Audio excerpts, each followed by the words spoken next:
Crown Prince Mohammed bin Salman will meet Tuesday with President Trump at the White House. The meeting will be the third face-to-face encounter for the two leaders. President Trump visited the kingdom for his first foreign trip last May.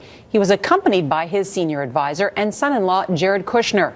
In an interview for Sunday's 60 Minutes, we asked the 32-year-old Crown Prince about that visit, Kushner, and the president's plan to move the U.S. Embassy in Israel to Jerusalem.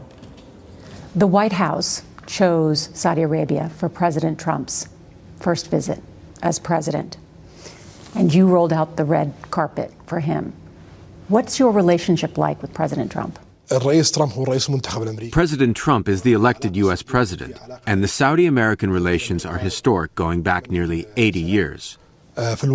In fact, Saudi Arabia is the oldest ally to the U.S. in the Middle East, before any other country. One of the things that President Trump has talked about is Middle East peace.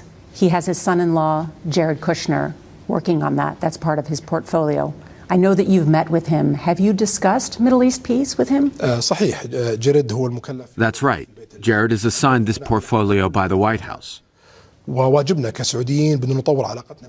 as Saudis is to improve relations with our allies and with all representatives of these institutions.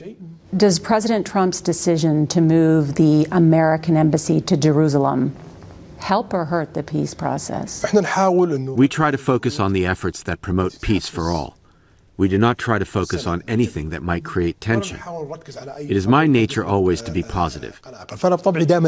So, I try to focus on the things that will support the interests of the Palestinian people and the interests of all.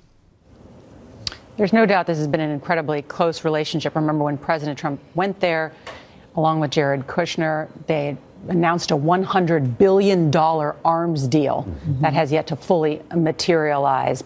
And of course, the U.S. has supported Saudi Arabia's efforts in Yemen.